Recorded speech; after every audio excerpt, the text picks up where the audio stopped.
Assalamu alaikum wa rahmatullahi wa barakatuh. Alhamdulillahi rabbil alameen wa salatu wa salamu ala Sayyidina Muhammad wa ala alihi wa sahbihi ajma'in. All praise is due to Allah, and may Allah's peace and blessings be upon His final messenger Muhammad sallallahu alayhi wa sallam. Welcome to another session of Islamic Perspective, where we answer the questions that are sent to us by you, O viewers. And I remind everyone to send their questions to the following email: ip@sba.net.ae, ip@sba.net.ae.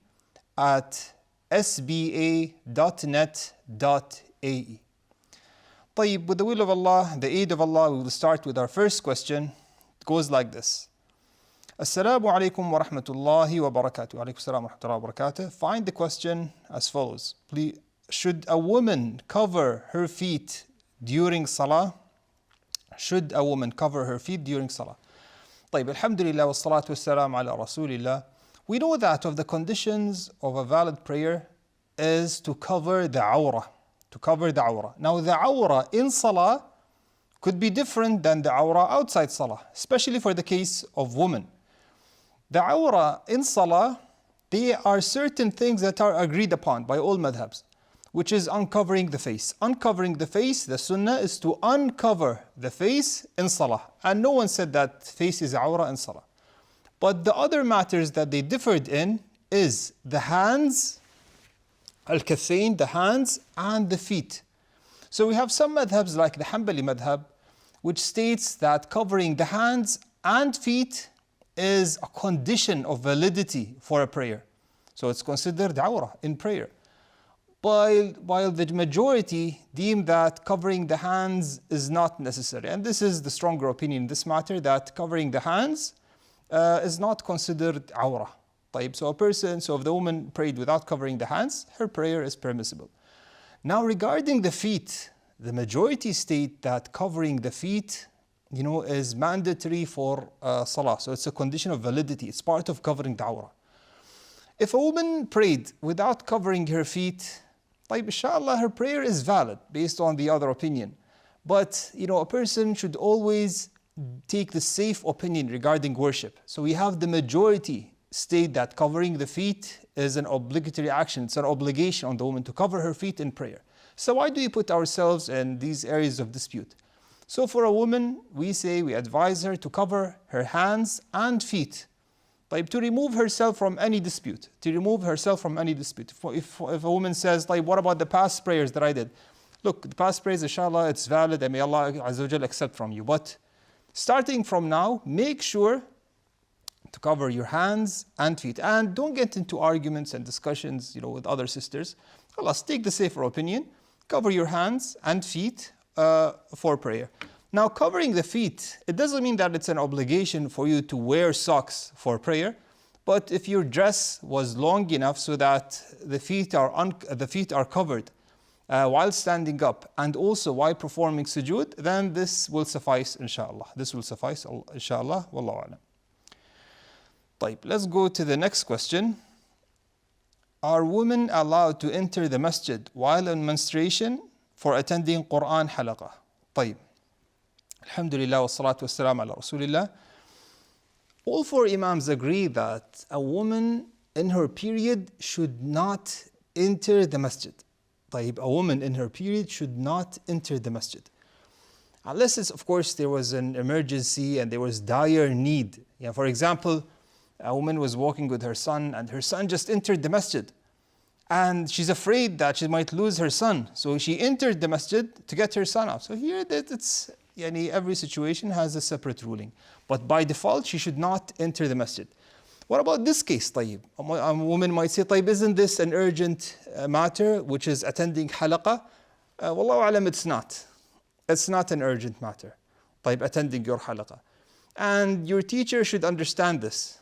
Those who are into teaching Quran, they should understand this matter and they should take it easy and respect these rulings. So here, attending halaqah while on menses, the opinion of the majority is not to attend. It's prohibited for her to attend the masjid while in her menses, even if it was for the halaqah. A person might ask, is it haram for a woman during her menses to recite Qur'an, it is not haram for her to recite Qur'an. طيب, is it haram for her to hold a mushaf? It is not haram for her to hold a mushaf, wallahu alam, especially if she wears gloves. Now, another piece of information that might be important for many women is that, okay, what about holding a mobile phone or an iPad and having the Qur'an there? Should I wear gloves? In this case, the Qur'an and the iPad doesn't have the same ruling as a mushaf. It does not have the same ruling as a mushaf. So if a sister held an iPad or a mobile phone while on her menses, inshallah, there are no issues whatsoever. There are no issues whatsoever, and she can recite from it and she can memorize the Quran. But attending the masjid, this is where the issue is. طيب. And of course, another matter related to this, what about men or women in a state of janaba? Not menses, in a state of janaba. Again, this is a matter of dispute. Well, the majority, the four imams will say a man or a woman in a state of janaba, they even said should not even recite Quran. They should not even recite Quran while in the state of janaba. And this is an easier matter because in a state of janaba, you can remove the janaba by performing ghusl. But a woman in her menses, she has to wait for this whole duration. And not reciting Quran for this whole duration is, it's something difficult. So Allah alam, a woman in her menses, she may recite Quran, she may hold the mushaf if she was wearing gloves, or she may hold an iPad or an iPhone. But again, stressing the point, she should not enter the masjid to attend lecture or to attend halaqah. Wallahu alam. طيب. Making dua in tahajjud after tasleem while raising hands, is it permissible or does it fall under innovations? Although I already made in sujood and before salam. So the person here is asking a question, is saying, making dua in tahajjud after tasleem while raising hands. After in tahajjud, so they were talking about night prayer, which is an excellent worship for engaging in dua. So the sister or this brother is talking about making dua in prayer, but is asking, what if I finish prayer? Can I also still do dua? Yes, you may, especially if we're talking about tahajjud. This implies that we're talking about the final night, where the Messenger Muhammad ﷺ has told us to engage in dua in that time, where Allah subhanahu wa ta'ala descends a descension that is befitting to His Majesty subhanahu wa ta'ala. And He calls the people He calls out the sinners who want to repent. He calls for those who have a need to ask from Allah subhanahu wa ta'ala, to ask their need at this time. So a Muslim should use this time to call upon Allah subhanahu wa ta'ala and to ask Allah subhanahu wa ta'ala to remove his problems, his hardships, to seek aid in Allah subhanahu wa ta'ala. So to answer your question, can you raise your hands after finishing tahajjud and call upon Allah subhanahu wa ta'ala? Yes, you may. It does not fall under innovation. I don't know why this question goes like this. Does it fall under innovations? It does not. Although you already made in sujood and before tasleem. The thing is, of course, in sujood and before tasleem, usually in prayer, they say that doesn't make sense for a person to make dua after finishing prayer. Why is that? You might be saying, where's the problem? They're saying the problem is that in prayer itself, you have the opportunity to make dua in sujood, where you're the closest to Allah subhanahu wa ta'ala. The closest a servant is to Allah subhanahu wa ta'ala while in sujood. So this is definitely a place to engage in dua, as the Messenger of Muhammad sallallahu alaihi wasallam explained. And also at tashahhud, after finishing the tashahhud, he said, اجتهدوا في الدعاء. So the Messenger of Muhammad sallallahu alaihi wasallam actually commanded us to increase, to put effort in making dua at the end of tashahhud. So the tahiyyat, so tahiyyatullah, salatu wa tayyibat, after the salah ibrahimiyya, at the end of tashahhud, after you finish, after you seek refuge in Allah subhanahu wa ta'ala from the four things, al-masih al-dajjal, fitnat al-mahya wal-mamat, you engage in dua before doing salam. This is the time where to engage in dua after tashahhud, before doing salam. So they're saying these are places in worship where it's preferred to engage in dua. How can a person leave these places of dua and then after finishing the prayer, especially if we're talking about obligatory prayer. Obligatory prayer, after you finish it, the best thing to do then is to engage in dhikr. Like astaghfirullah, astaghfirullah, astaghfirullah, Allahumma anta salam, minka salam, tabarakti hadha al-jalali wal-ikram. All the remembrances of prayer. So after prayer, the best thing to engage in is the remembrance as was commanded by the sunnah of the Messenger Muhammad sallallahu alaihi wasallam. But in this case, the sister is talking about tahajjud. Tahajjud in worship and outside worship, this is all a time of dua. So a person should engage in dua. And if a person, after finishing dua, started doing istighfar, at the final moments before Fajr, this is even better and better. Wallahu alam. طيب, the second question says, when to stop suhoor? Nearby mosque adhaan or faraway mosque adhaan, if you're able to hear both? Well, actually, stopping suhoor is by the entrance of Fajr time. By the entrance of Fajr time. So the Fajr time enters, the person should stop eating suhoor. And usually adhaan time should be at the end, at the start of Fajr. So the adhaan starts, so this is a sign that Fajr has entered. A person should not eat or drink. It is forbidden, it is prohibited for him to eat and drink. So the question here, to answer your question, is it the nearby mosque adhaan or the faraway mosque adhaan? It depends which of them is on time. Because it's known, for example, that if you know that a certain masjid performs adhaan 5 minutes before the entrance of the time. They know this and they tell you this. And this is permissible in the opinion of the majority, that Fajr adhan can be before the entrance of Fajr time. They say this. So here, if they did say this, if they did mention this, that Fajr adhan is 5 minutes earlier than Fajr, so here you may eat and drink even during adhan, because we know that adhan is before the time. But examples in countries like the UAE, for example, we know that Fajr adhan is on time. So if a person stopped eating and drinking 1 minute or 2 minutes before adhan, this is even better and better. To secure your worship. To secure your worship and to wait, this is even better. Well, this is regarding this matter. So to answer your question, at which mosque? The mosque, you can eat and drink until the time of Fajr enters. So whichever one of the mosques makes adhan on time, طيب, this is where you stop eating and drinking. Wallahu alam. طيب, a man has a son from another marriage. طيب, and a woman has a daughter from another marriage.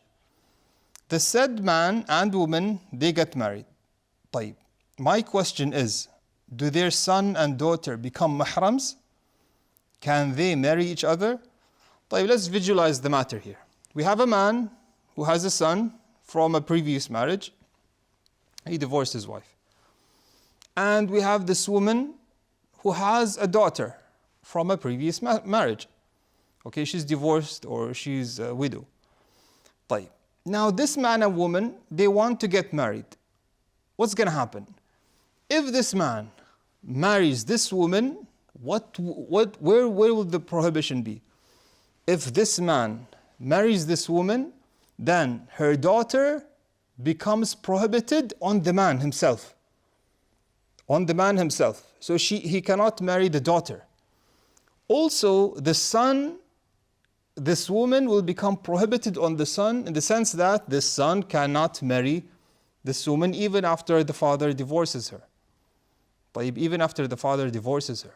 But the question here doesn't talk about this. The question talks about, what about that son and that daughter? Can they marry each other? Yes, because they're unrelated. And there's no prohibition on him that is related to them. So if the man marries the woman and the son marries that daughter, it is considered permissible. Wallahu alam. It is considered permissible. Wallahu alam. طيب. Next question. Assalamu alaikum wa alaikum assalam wa rahmatullahi wa barakatuh. Is it okay if I shake the hand of my wife's mothers? Apparently more than one mother. طيب. Wa alaikum assalam wa rahmatullahi wa barakatuh. Alhamdulillah wa salatu wa salam ala rasulillah. Yes, if a man, your wife's mother is considered mahram on you. She is prohibited on you. And this prohibition is permanent. It's not tied to the marriage. It's tied to the marriage in the sense that as soon as the marriage contract is done, this woman, your wife's mother, becomes prohibited on you. And you are considered a mahram for her. Not only that, but even if you do divorce this woman, this prohibition stays. So her mother still is your mahram, even after divorcing that woman. So if you divorce your wife, the prohibition of the mother stays. طيب, this is one point. The other point is that the question here is saying, can I shake the hand of my wife's mother? The answer is yes. You can shake her hand, you can hug her, there's no issues. طيب, it will be like you are her son. طيب, you can be also a mahram for her. If you're traveling together, you can be a mahram. This is the general rule.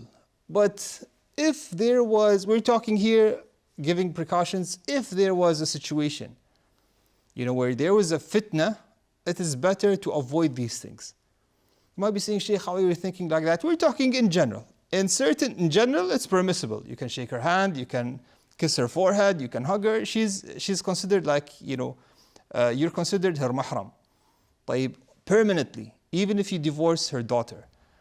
But we're talking in certain situations, there might be a problem where the son might feel something towards this woman. We say in this case, you try to avoid as much as possible. But in general, by default, it's permissible, and you may do this. Wallahu alam.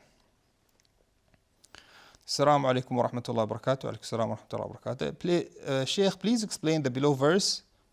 Who are ulama? Is it specific to scholars?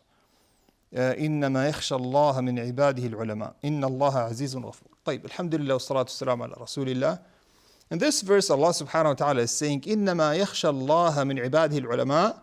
It is the scholars, the ulama. It is the ulama who truly fear Allah subhanahu wa ta'ala. The servants who are considered ulama are the servants that truly fear Allah subhanahu wa ta'ala. Fear of Allah subhanahu wa ta'ala is definitely in the heart of every Muslim. There's a part of it is in the heart of every Muslim. But the level of fear in the hearts of the Muslims, they vary based on how much they know of Allah subhanahu wa ta'ala. They vary based on how much faith they have in their hearts. So there's a difference. Okay? So here Allah subhanahu wa ta'ala, إِنَّمَا يَخْشَى اللَّهَ مِنْ عِبَادِهِ الْعُلَمَاء. Al-ulama here are those who are scholars, the scholars of Islam. These are the people who know the most about Allah, because those who know Allah subhanahu wa ta'ala and who know more about Allah subhanahu wa ta'ala are those who truly fear Allah subhanahu wa ta'ala. So the more that you know about Allah subhanahu wa ta'ala, the more that you know what Allah Azza wa Jal is capable of, the more that there will be fear in your heart. So to answer your question, those who are knowledgeable of Allah subhanahu wa ta'ala are those who truly fear Allah subhanahu wa ta'ala. طيب. So this is to answer your question. With this, we will end. هذا والله أعلم وصلى الله على نبينا محمد وعلى آله وصحبه وسلم. جزاكم الله خيرا.